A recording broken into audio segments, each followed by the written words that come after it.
enormous freight train is out of control, tearing through the Canadian Rockies. The crew does nothing to slow the train's terrifying speed. Jack, are you there? Charging the other way, a passenger train with more than 100 people on board.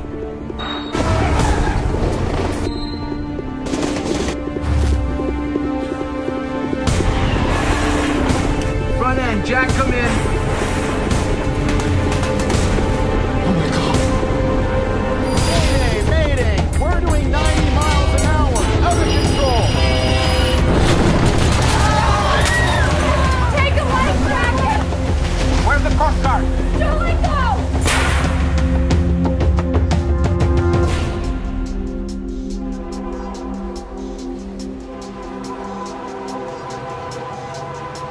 It's one of the most spectacular train rides in the world.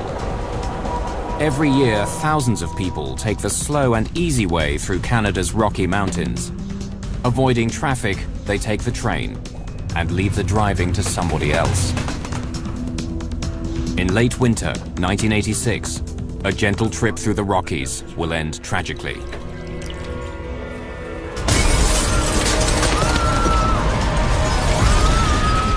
It was like a mini atom bomb. And all of a sudden it ignited. Woof!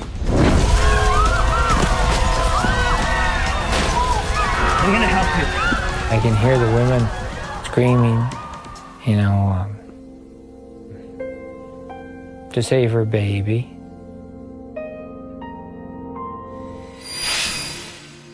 An investigation makes shocking discoveries about the Canadian railroad industry.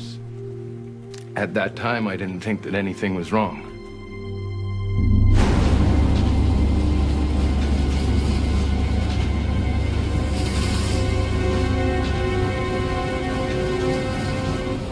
February the 8th, 1986. Spectacular northern lights dance across the sky over Edson, Alberta in Western Canada.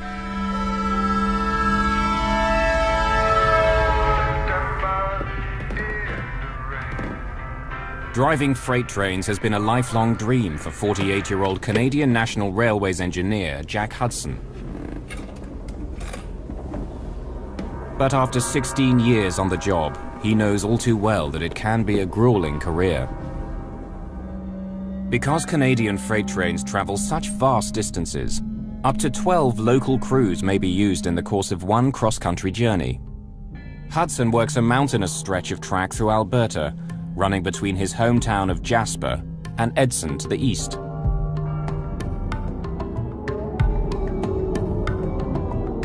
Like many trainmen, Hudson works a regular beat, driving over the same stretch of track, then turning around again with another train, day after day.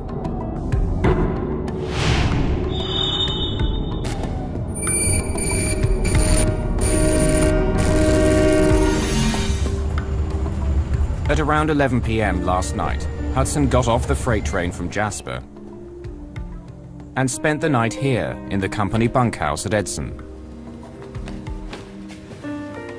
Now he's up again after just 3.5 hours of sleep, ready to return to Jasper.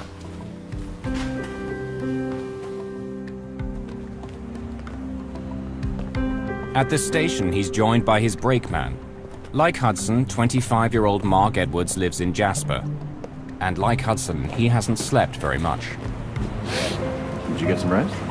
Not much. Got a touch of the flu. Could use a full night's sleep.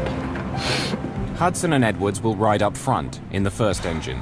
Hudson drives the train, while Edwards keeps an eye on the brakes and pitches in if Hudson needs any help. Known to his fellow railmen as Smitty, 33-year-old Wayne Smith is Hudson's conductor. He's the last of the three-man crew in charge of the freight train this morning. Smitty? Smith rides in the caboose, the last car in the train. He acts as an extra set of eyes, making sure the men in the front end know what's going on behind them. The three men are long-time employees of Canadian National, or CN, Rail. And all of them have been up and down this length of track countless times before.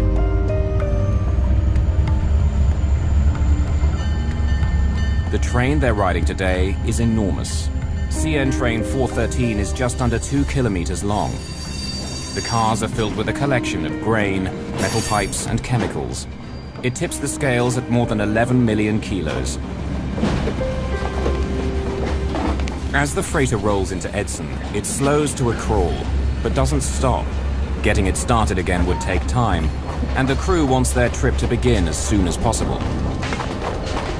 Hudson and Edwards take the train on the fly, boarding it as it rolls slowly along.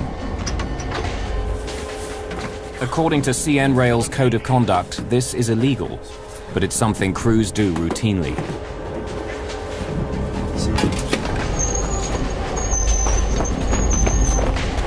With the caboose still nearly 2 kilometers away, Smith stands by the track to inspect the cargo as it crawls by.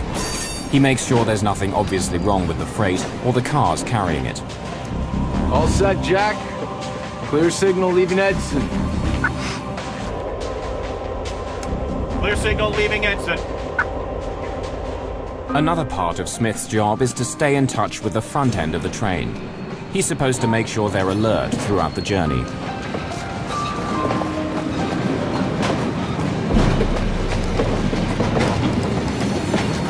Now, with the caboose pulling alongside the platform, Smith climbs aboard.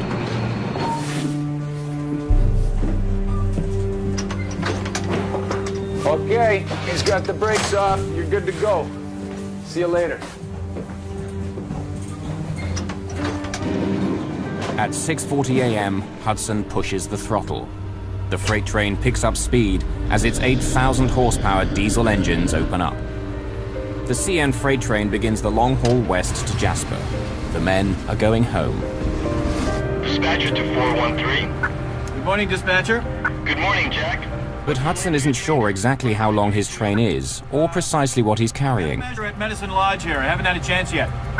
Oh, that's, you got pretty well grain cars, eh? Yeah, I think so. Yeah. This should be the right length then. Okay, thanks.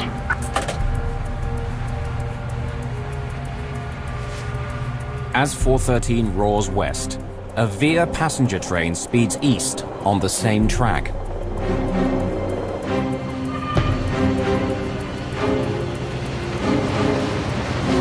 Via Rail's Supercontinental Passenger Train number 4 is cruising toward Edmonton, Alberta.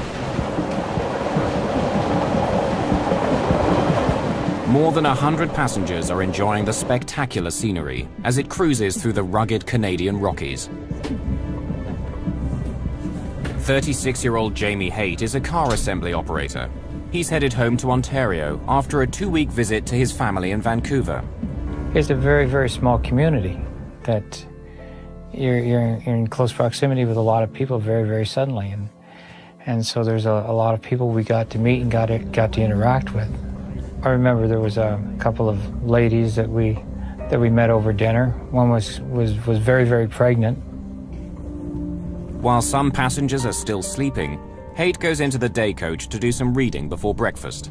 It's the 4th car in the train. I remember this lady, and she had a little boy with her, about 3 years old or whatever. He was quite in awe. The little child was quite in awe of the scenery. So I sat down in it, and I lifted the shade a little bit so I could get some of the daylight coming in, and I started to read a pocket novel.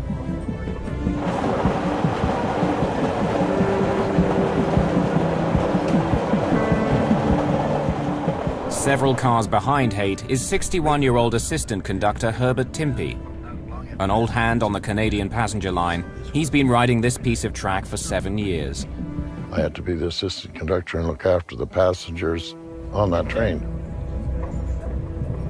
Next stop, Hinton. The passenger train is pulling into Hinton. The freight train is just about to reach Hargwen Station, 20 kilometers east. Here, the rail line briefly splits into 2, so trains can pass each other. 413 will take the upper track, while the passenger train passes below it.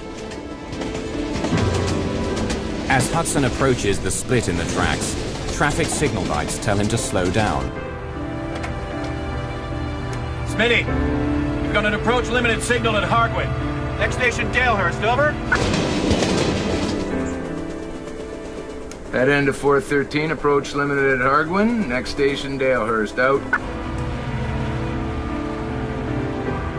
These are the last words these men will ever exchange.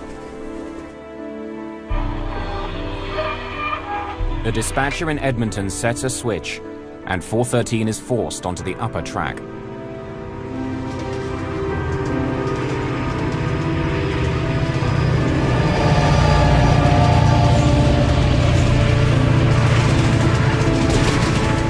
The Via passenger train arrives at Hinton Station at 8:20 a.m. On board, 64-year-old Martin Pedersen settles down to breakfast in the downstairs lounge of the Dome car. He's feeling rested after a good night's sleep. A former World War II fighter pilot, Pedersen has a lot of experience with locomotives. Over the course of the war, he blew up 36 enemy trains in France.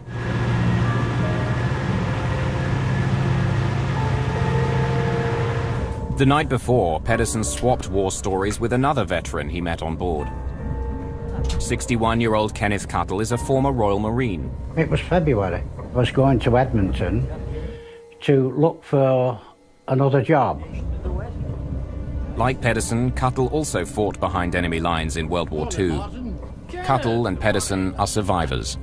Let's go upstairs to the Dome car, have a look around, see what's happening. The train was pretty comfortable, you know, not many people on board.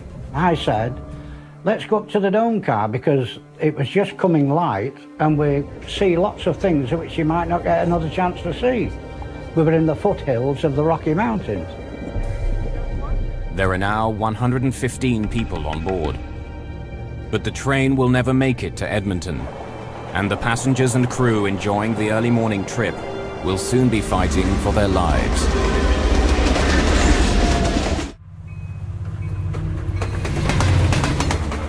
It's a clear, sunny morning on board a passenger train in Western Canada. Breakfast is being served as the train rolls east through the Canadian Rockies. Just 15 kilometers away, an 11 million kilo freight train, CN413, rumbles down the track towards it. With diesel engines still pounding at full throttle, it's pulling 113 rail cars of grain and hazardous material. From the outside, everything looks normal. But what's going on inside the lead engine of 413 is about to become one of the greatest mysteries in Canadian railroad history.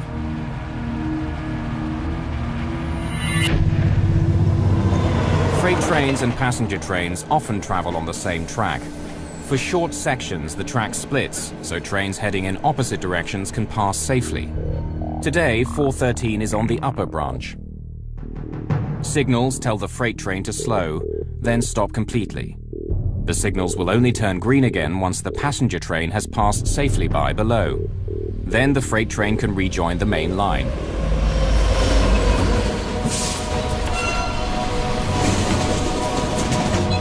But 413 isn't slowing down. It's now heading downhill and it charges through the warning lights. If it doesn't stop soon, it will return to the main line at full speed, straight into the path of the passenger train. Unaware of the bizarre behavior of 413, the passenger train continues east. Martin Pedersen gets his breakfast. Hi.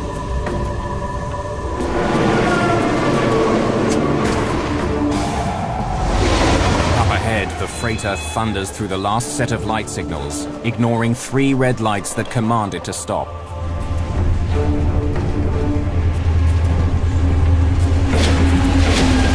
It slams back onto the main line. It's traveling 95 kilometers an hour and weighs more than 11 million kilos. And still it doesn't slow down.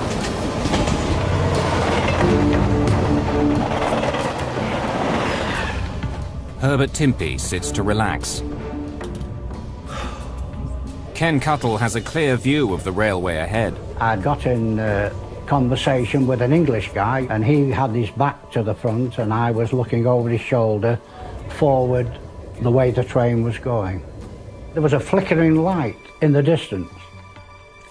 And not knowing the track layout, I thought, oh, there must be another line, and if it's another train, it's going to go past us, you know?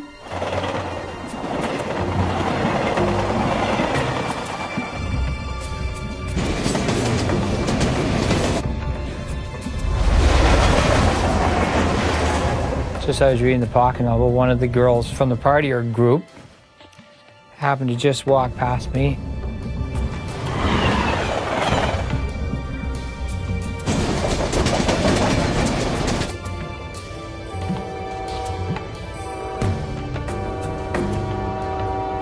Oh my God! Oh my God! And then, boom.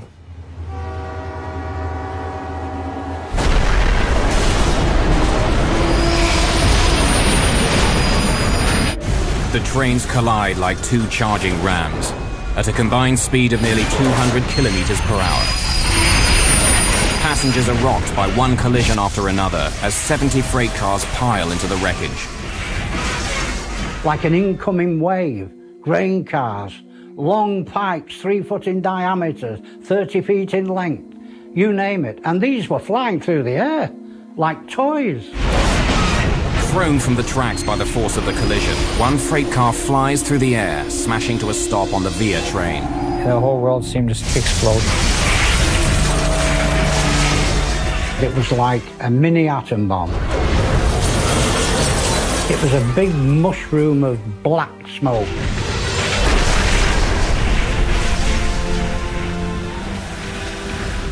Then, everything was dark. They could no longer breathe because everything was filled with smoke. Oh, I'm gonna die. And the third thing that happened was I just resigned myself to that.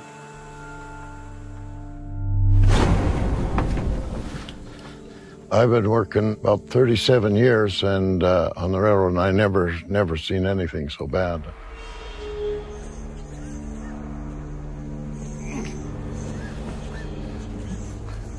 The wave of metal, grain cars, stopped just where the dome car was. If it had gone another 30 feet, it would have covered us as well. In the same car, one deck below, Martin Pedersen struggles to escape. But he can barely see what's happening in front of him. The window beside him shattered during impact, filling his eyes with broken glass.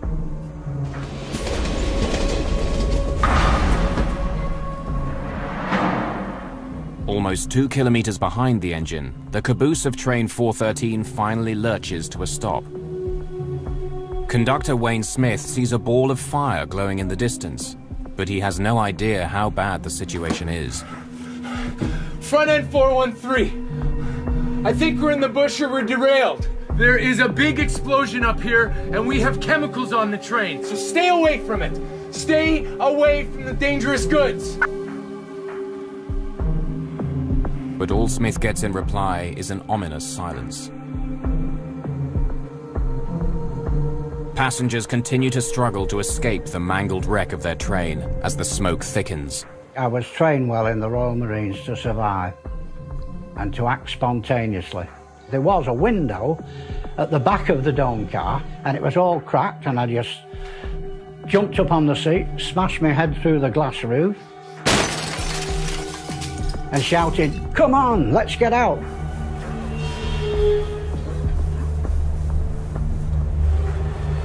Cuttle and others jump from the car.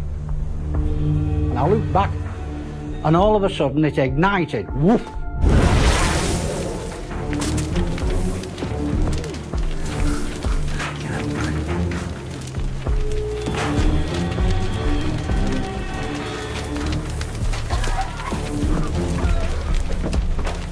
Down below in the lounge car, Martin Pedersen also manages to escape.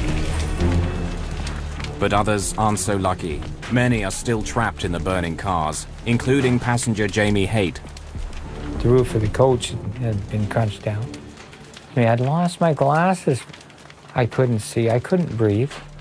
And here it was the porter that had been behind the snack bar, had opened up this exit way, and he had vamoosed out through it, and I took off out behind it too.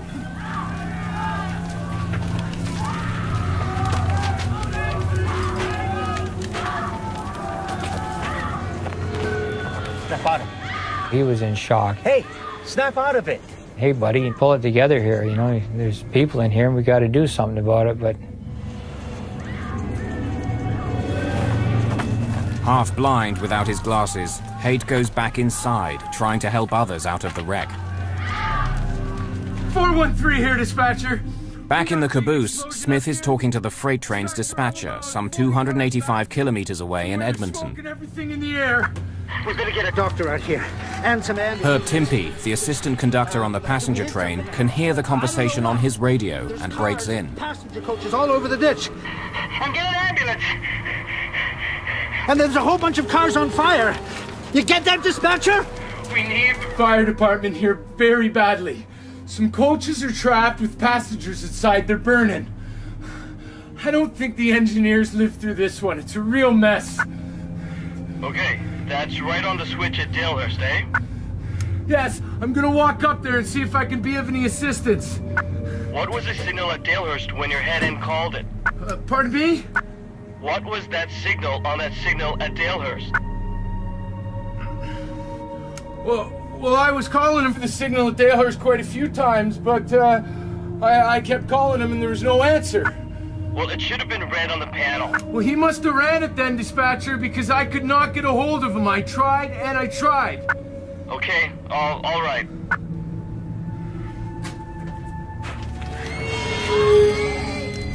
Back at the head of the passenger train, Jamie Haight tries to save who he can. Are you okay? I'm gonna help you. Haight can hear the screams of men and women trapped in the flames. And I can hear the women that I had dinner with the night before screaming, you know, to save her baby. Haight was not able to save the mother and her child. They're out of reach under debris. That was difficult. People who were trapped and couldn't get out, screaming like you've never heard. One guy knew that his wife was trapped and he went back in and died with her.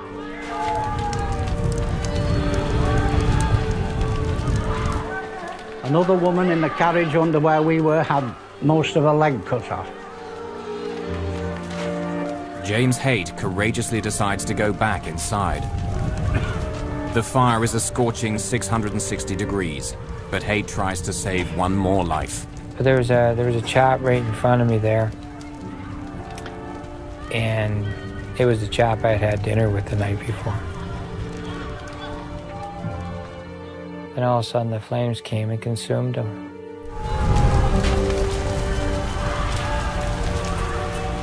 He just sat up and rubbed his head, and because there's nothing more we could do for him. Anybody in front of me in that coach was dead. For whatever the reasons, it wasn't my time to go then, for whatever the reasons. Wayne Smith is devastated. He can't reach his two friends at the front of the freight train, and he can't understand what happened to cause such an enormous disaster.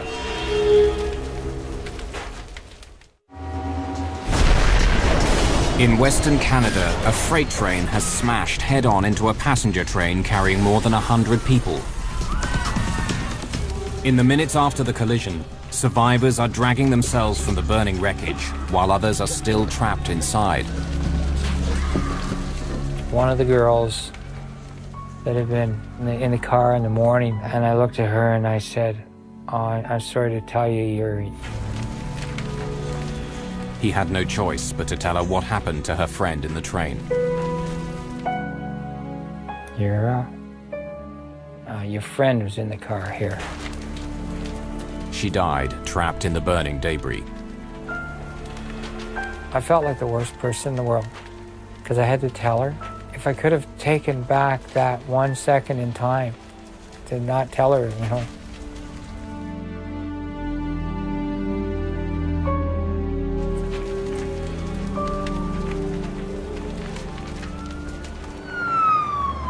Royal Canadian Mounted Police Constable Mark Linnell is one of the first to arrive on the scene.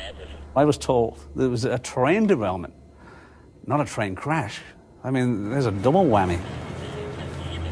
The RCMP officer came. He could hardly speak. His mouth dropped open and he said, "I can't believe what I'm witnessing." It's a horrifying scene. Pictures taken shortly after the crash show utter devastation. I mean, I was just flabbergasted. I just couldn't believe it. And instant. That's quite the thing to see.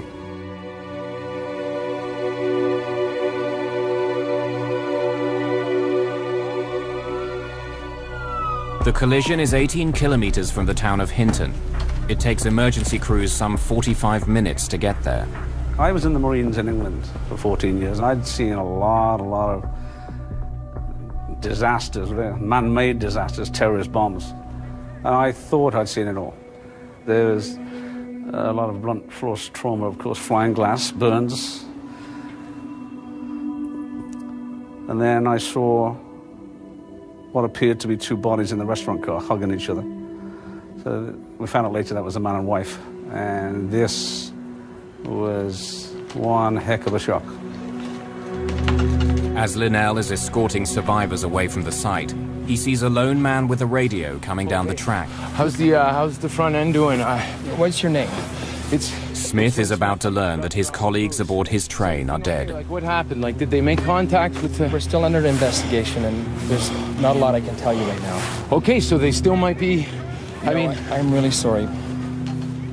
He'd be distraught and shaken, and yes, his train is wrecked, and all these people dead.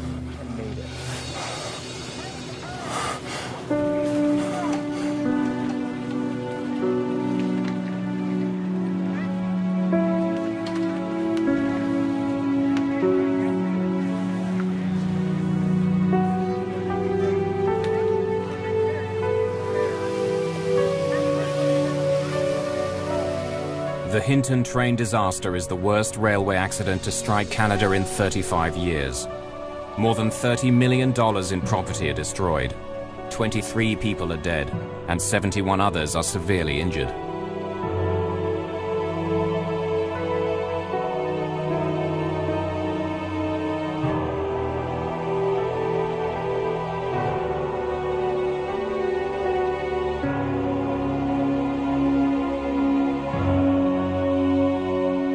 Wayne Smith is the only surviving crew member of the CN train, the only man who may be able to explain how an 11 million kilo freighter plowed headfirst into an oncoming passenger train.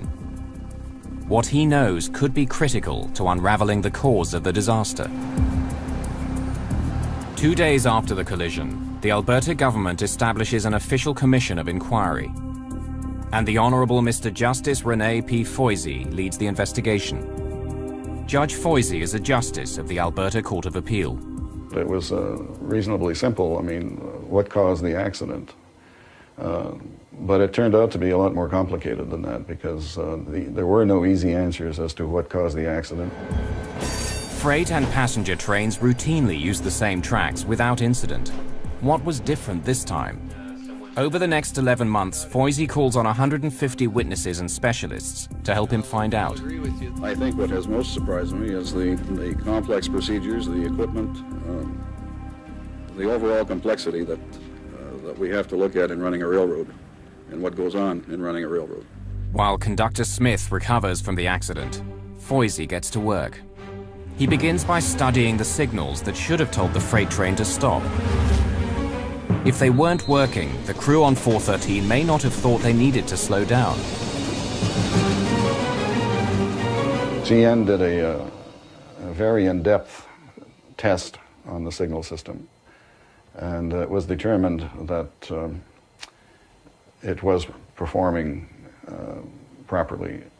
We went further. We hired our own independent experts to test the system. The switches which operate the signal lights were frozen in position after the accident. Electrical engineer Eugene Couch was hired to read them. Perhaps a mechanical fault in the system had turned them green, telling the freight train to speed through.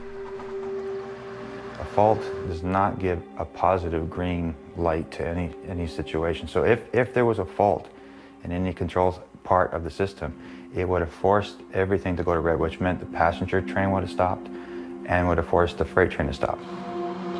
If a mechanical problem wasn't the cause, there was a more chilling possibility.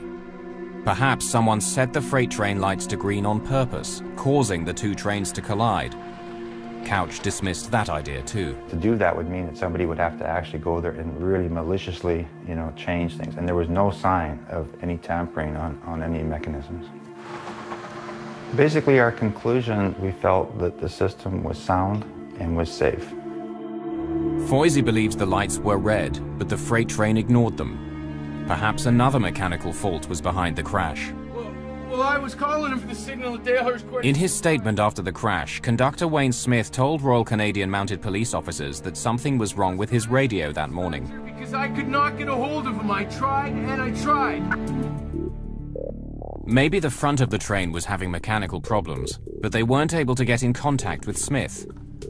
Joseph Hebert examines the portable radios the crew used.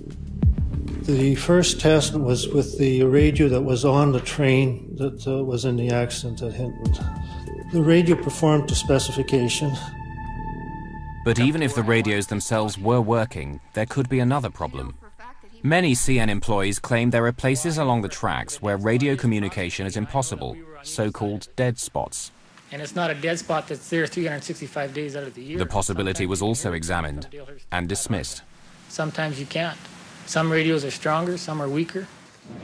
The second test done as far as communications between the locomotive and the caboose was done with the same type of radio as was used at the time the accident took place. A field test with that type of radio had satisfactory performance. The evidence was pretty clear, and we concluded that there were no dead spots. One other possible explanation is examined. Natural phenomena, like the northern lights, can also affect radio performance. Get a measure and medicine line. Northern lights can build up very high currents and communications lines. Anything even hooked up to a radio could pick it up. My determination of it was that they were not a factor. If the signals were red and the radios were working, why had the train crashed? Foisey examines an ingenious piece of technology, the hotbox detector. Sitting beside the track, hotboxes monitor the temperature of a train's wheels and axles. They also record the speed of trains as they roar by. When Foisey and his advisors examine the hotbox data, they make a telling discovery. When the front of the freight train passed the hotbox detector just after Hargwin, it was traveling a little over 60 kilometers an hour. But by the time the caboose passed it, the train was going more than 74 kilometers an hour. Despite the signals telling it to slow down, the train was speeding up. For the last 5 miles, we were able to determine that the freight train was going at least 59 miles an hour, perhaps as high as 60 or 61. There were no brake applications before the crash as well. The crew let the train travel too fast. They did not heed signals to stop, and they never applied the brakes. It all points to a train that was out of control. Why there were no brake applications is difficult to understand.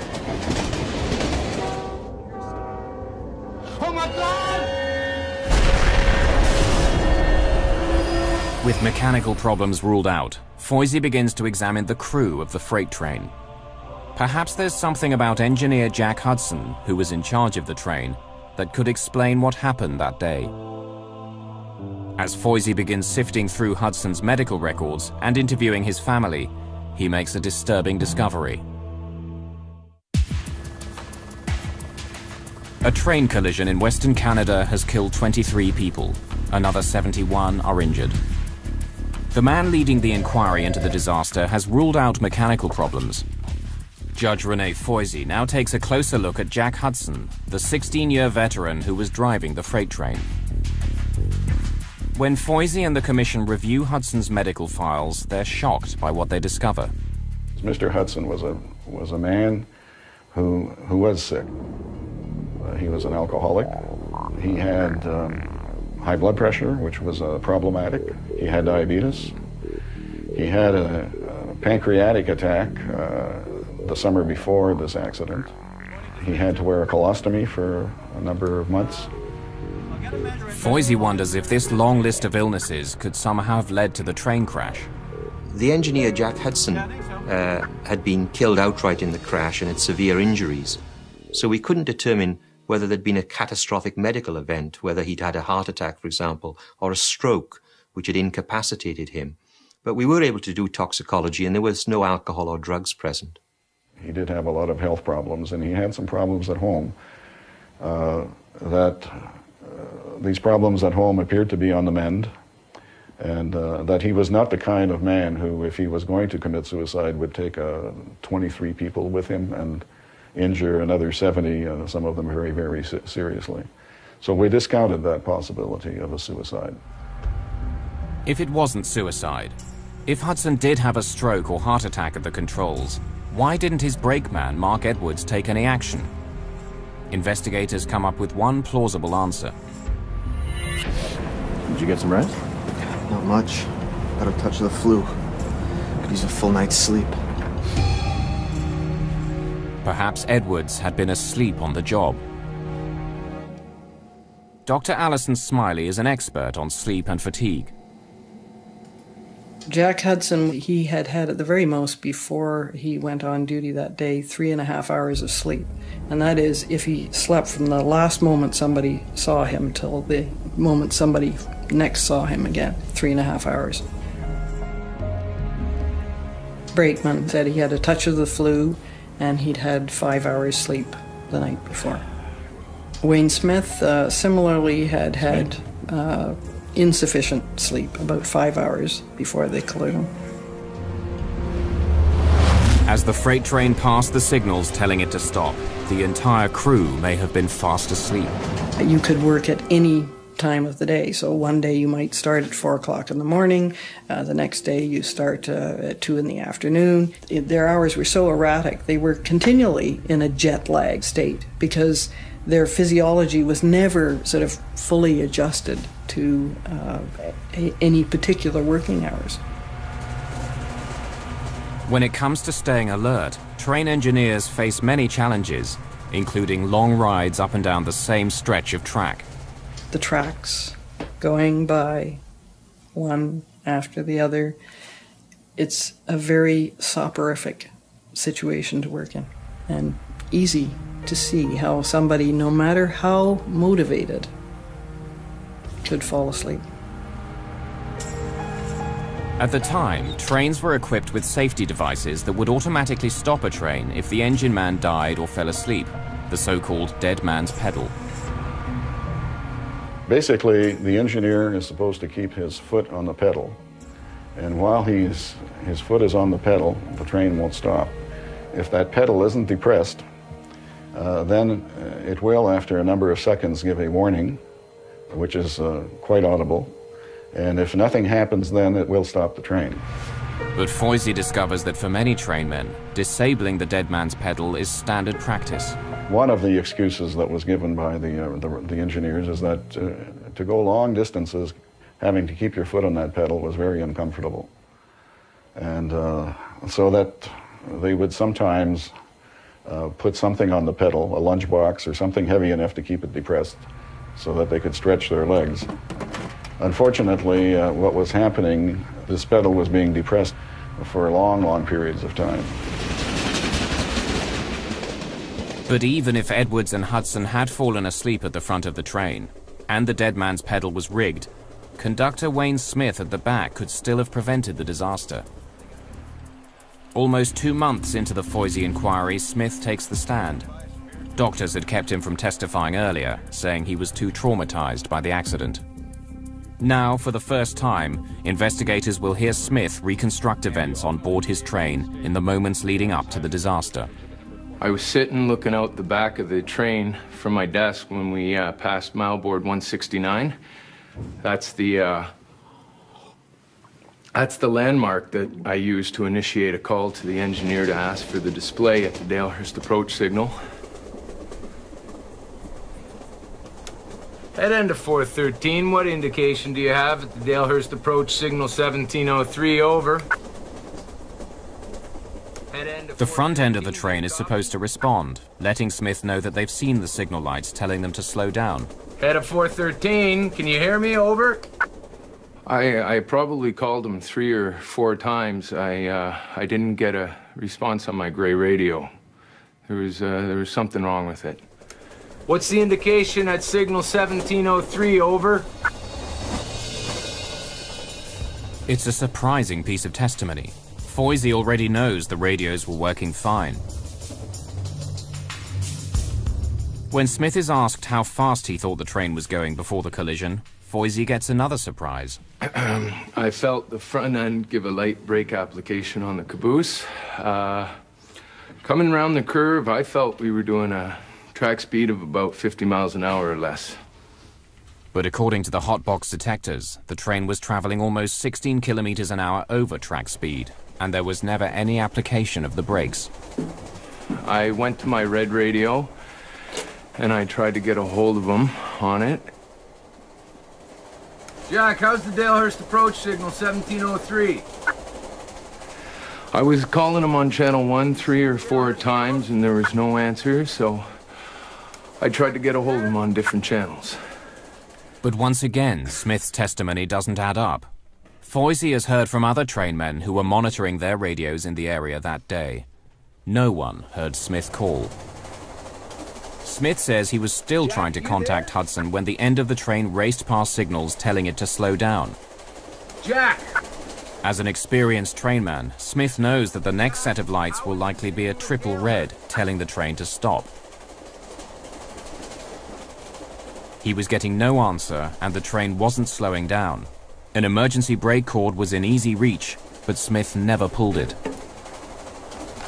Jack, are you there? With Hudson mysteriously silent, Smith says he does nothing, but continue to call the front end. Front end, Jack, come in. Why, in the circumstances that you've described, did you not pull the brake? I felt the engineer had the train under control. I felt he, in fact, was doing what was necessary to control the train at that point. I never felt at any point in time that I should pull the emergency brake. At that time, I didn't think that anything was wrong. That's the point I make, Mr. Smith, that when there's a problem with the radio, you've been trained over the years to observe the signals. And it would have been the last thing I would have done. He didn't pull the brake, he didn't pull the air because he felt that it hadn't reached that point. Basically, that was his evidence, and I had a lot of difficulty with that because if that point hadn't been reached, when was it going to be reached, if ever? Smith's contradictory testimony is complete. Judge Foisey is now ready to close his case and lay the blame on those responsible for the disaster.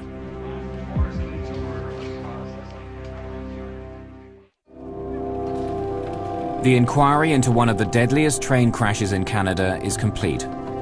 23 people were killed when a freight train crashed head-on into a passenger train near Hinton, Alberta. Chief Investigator Runaway Train has explored every angle, from technical malfunction to human error. He's now ready to deliver his report on what went wrong that day. In his 205-page report, Foisey parcels out the blame, naming all the key offenders. Foisey writes that the train's engineer, Jack Hudson, failed to observe and obey light signals, commanding him to stop his train before it entered the single track. If Hudson was unable to do his job, brakeman Mark Edwards failed to intervene. He also ignored the light signals and didn't brake the train before it entered the single track. Conductor Wayne Smith was guilty too. He had failed to follow operating rules and pull the emergency brake when he couldn't contact the 2 men at the front of the train. In a statement to police, he had even suggested that he thought they were sleeping. Said that my head end was asleep. Do you recall making that response, sir? Yes, I do. With so many contradictions in his testimony, Foisey rules that the conductor's evidence is unreliable. I wasn't sure what had happened, and I went to my back desk. I jumped on from the cupola and ran for. It seemed like we were just keeping going. There was no immediate stopping. The caboose kept sliding. Instead, Foisey emphasizes that Smith, like Edwards and Hudson, was dangerously tired that morning. I just wanted to get home, actually, at the time. But the crew aren't the only ones Foisey blames for the accident. According to the Foisey report, Jack Hudson may well have had a stroke or heart attack before the collision. But CN management had known about Hudson's medical record for years. He managed to accumulate, I think it was 40 or 50 demerits, and at 60, you're fired. But after he got to that level, there were some other infractions which weren't recorded. Foisey also calls attention to the rules that were routinely ignored, such as rigging the dead man's pedal and taking the train on the fly. The conclusion we came to is that there was a lot to be desired on the part of CN, and that, yes, there was certainly some laxness and some complacency when it came to these areas. I'll get a measure at Medicine Lodge here. I haven't had a chance yet. Oh, that's, you got pretty well grain cars, eh? Yeah, I think so. There is a lesson to be learned here. It's that when you have rules, you obey the rules and you enforce the rules. If it becomes too much of a fraternity and of a buddy-buddy system, it gets lax. And problems occur, and this tragedy was one of them. Foisey demands that CN improve its safety equipment, recommending that all trains be equipped with reset safety control technology. These systems are much more complicated than a dead man's pedal. If constant attention is not paid to the train, alarms sound and the train eventually shuts down. It's equipment which has proved valuable several times since the disaster. There was a study done with CN 10 years after this accident. They found something like 90% of the train engineers saying that they had been woken by the alerting device at least once. In response to Foisey's report, CN Rail creates one of the most sophisticated fatigue countermeasures programs in the world. Trainmen are no longer on call 7 days a week, 24 hours a day. Napping is no longer frowned upon. Rest houses have been created and improved, and locomotive cabs made more comfortable.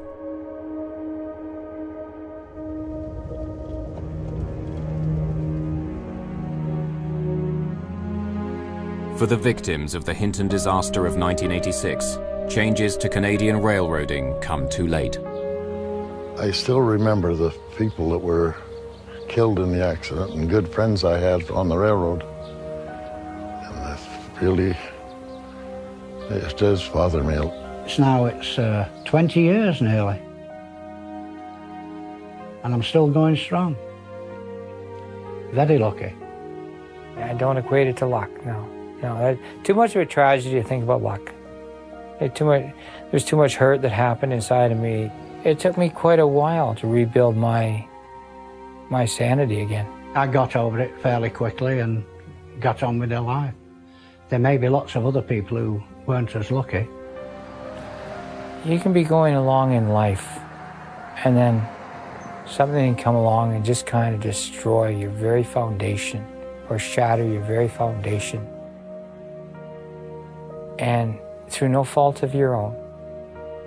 But life has a habit of doing that. But the other thing I can share with them is that you can recover from it. There is a tomorrow.